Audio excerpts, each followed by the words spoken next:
Olá, tudo bem com vocês? Espero que vocês estejam bem. Glória a Deus, Deus abençoe vocês. Novamente estou aqui para estar lendo mais dois capítulos da palavra. E como a gente está em Romanos, hoje a gente vai estar lendo o capítulo 3 e o capítulo 4. Vamos estar dando uma olhada ali a respeito do que o Paulo também ele estava trazendo nos capítulos anteriores, falando sobre a lei e sobre a graça.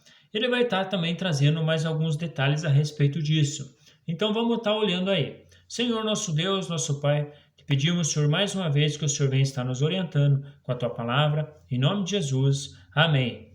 No capítulo 3 ele vai falar bem assim, ó: que vantagem há então em ser judeu? Ou que utilidade há na circuncisão?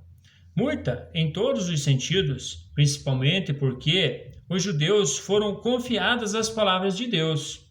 Que importa se alguns deles foram infiéis? A sua infidelidade anulará a fidelidade de Deus? De maneira nenhuma. Seja Deus verdadeiro e todo o homem mentiroso, como está escrito, para que sejas justificado nas tuas palavras e prevaleças quando fores julgados. Mas se a nossa justiça ressalta em maneira ainda mais clara a justiça de Deus, que diremos? Que Deus é injusto? Porque, por aplicar a sua ira, estou usando um argumento humano. Claro que não. Se fosse assim, como Deus iria julgar o mundo? Alguém pode alegar ainda: se a minha mentira ressalta a veracidade de Deus, aumentando assim a sua glória, porque sou condenado como pecador? Por que não dizer, como alguns caluniosamente afirmam que dizemos: façamos o mal para que não venha o bem? A condenação dos tais é merecida. Que concluiremos então? Estamos em posição de vantagem? Não. Já demonstramos que tanto judeu quanto os gentios estão debaixo do pecado. Como está escrito: não há nenhum justo, nenhum sequer. Não há ninguém que entenda, ninguém que busque a Deus. Todos se desviaram, tornaram-se juntamente inúteis. Não há ninguém que faça o bem, não há nenhum sequer. Sua garganta é um túmulo aberto. Com a língua engano, veneno de víbora está entre seus lábios. Sua boca está cheia de maldição e amargura. Seus pés são ágeis para derramar sangue. Ruína e desgraça marcam os seus caminhos, e não conhece o caminho da paz. Aos seus olhos é inútil temer a Deus. Sabemos que tudo o que a lei diz, o diz aqueles que estão debaixo dela, para que toda a boca se cale e o mundo todo esteja sobre o juízo de Deus.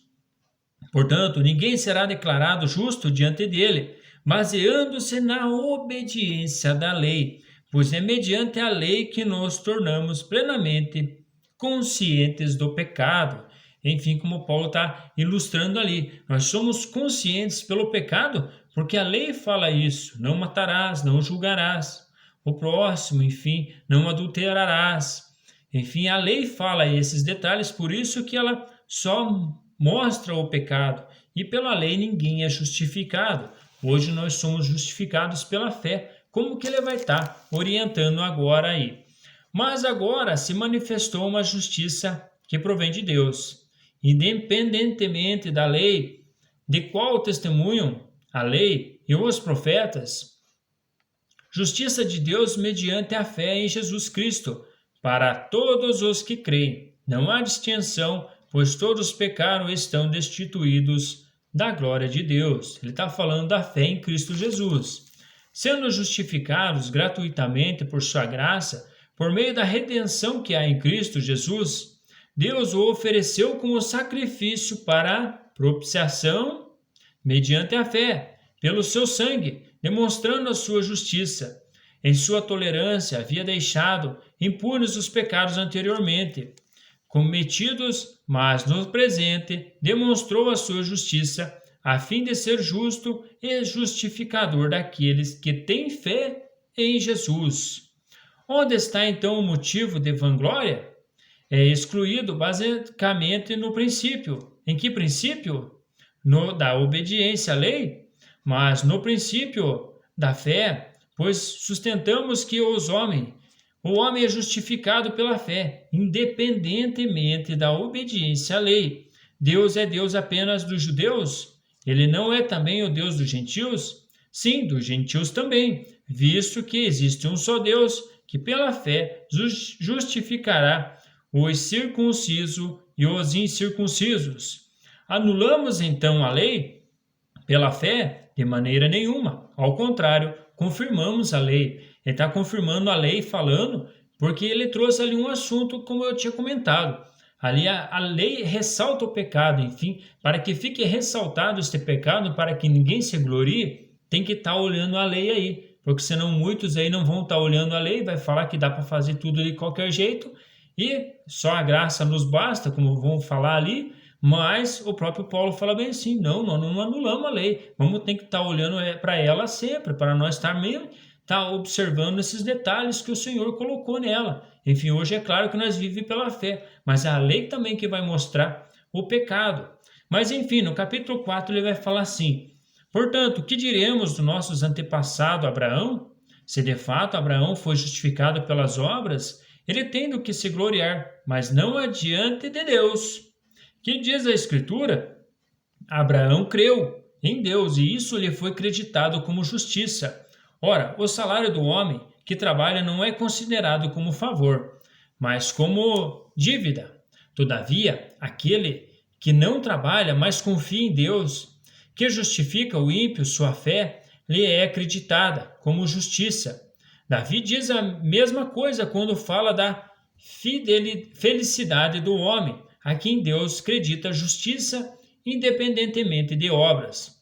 Como são felizes aqueles que têm suas transgressões perdoadas, cujos pecados são apagados. Como é feliz aquele a quem o Senhor não atribui culpa. Davi está trazendo essa questão ali, que quando Deus perdoa os pecados, a pessoa é feliz, o homem é feliz. Destina-se essa felicidade apenas aos circuncisos ou também aos incircuncisos? Já dissemos que no caso de Abraão, a fé lhe foi acreditada como justiça. Sob quais circunstâncias? Antes ou depois de ter sido circuncidado? Não foi depois, mas antes? Assim, ele recebeu a circuncisão como sinal, como selo da justiça que ele tinha pela fé, por quando ainda não fora circuncidado. Portanto, ele é o Pai de todos os que creem, sem terem sido circuncidados, a fim de que a justiça fosse creditada também a eles. E é igualmente o Pai dos circuncisos, que não somente são circuncisos, mas também andam nos passos da fé que teve nosso pai Abraão, antes de passar pela circuncisão. Ele está trazendo que Abraão foi justificado pela fé antes da circuncisão. Enfim, a circuncisão foi um sinal ali de obediência também. Não foi mediante a lei que Abraão e sua descendência receberam a promessa de que ele seria herdeiro do mundo, mas mediante a justiça que vem da fé. Pois se os que vivem pela lei são herdeiros, a fé não tem valor e a promessa é inútil, porque a lei produz a ira, e onde não há lei, não há transgressão. Enfim, por isso que hoje nós, estando em Cristo Jesus, ele cumprindo a lei, não há transgressão. Por isso que Cristo hoje, ele vai nos justificar quando ele vir em glória. Os que estiverem no sepulcro vão estar ressuscitando para a vida eterna e os que estiverem vivos vão estar sendo transformados os corpos. Enfim, por causa de Cristo Jesus, tudo isso vai acontecer. Portanto, a promessa vem pela fé, para que seja de acordo com a graça, e seja assim garantida a toda a descendência de Abraão, não apenas aos que estão sobre o regime da lei, mas também aos que têm a fé que Abraão teve. Ele é o Pai de todos nós, como está escrito: eu constituí pai de muitas nações. Ele é nosso pai aos nossos olhos de Deus, aos olhos de Deus em quem creu. O Deus que dá vida aos mortos e chama à existência coisas que não existem como se existissem. Abraão, contra toda a esperança, em esperança creu, tornando-se assim pai de muitas nações, como foi dito a seu respeito. Assim será a sua descendência. Sem se enfraquecer na fé, reconheceu que o seu corpo já estava sem validade, pois já contra cerca de 100 anos de idade é quem também o ventre de Sara já estava sem vigor.